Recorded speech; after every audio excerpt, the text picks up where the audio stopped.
And since the pandemic started, and to a point where many of the students were put into online learning, we have been seeing a lot of challenges going on, whether it's the internet connection, the interaction, and people's access to whether it's the technology and to the materials. So we can see that even though you put them into online learning, there are still a lot of problems that have been addressed all the time, but it's just so difficult to solve these problems for them. Yes. And now let's move on to the issue of AstraZeneca vaccines. Late last night, there is a new batch that has been donated by the UK government and it has arrived in Thailand. Late last night, around 415,000 doses of AstraZeneca vaccine donated by the UK government reached Thailand for distribution in 29 dark red zone provinces. This brings the total number of AstraZeneca doses delivered to Thailand to 12 million by our reckoning. Back in July, about 1.05 million doses were donated by the Japanese government.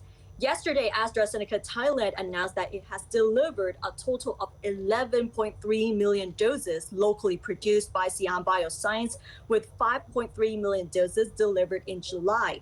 Back in February, 117,600 doses of the vaccine had also been imported from South Korea.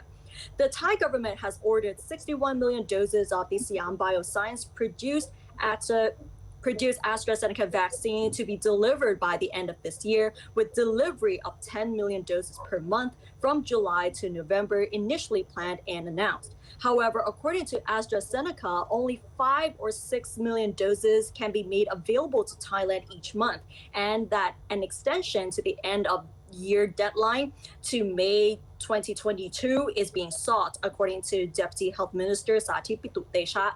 So far, Thailand has received 12.88 million doses of AstraZeneca, 14.5 million doses of Sinovac, 5 million doses of Sinopharm, and 1.5 million doses of Pfizer-BioNTech recently donated by the US government.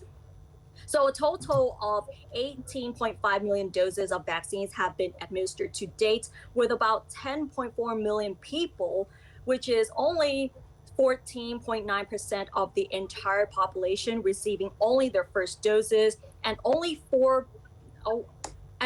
around 4 million people have been fully vaccinated. And if we look at the entire population, only 5.8% have been fully vaccinated. So this is also another problem that is going on.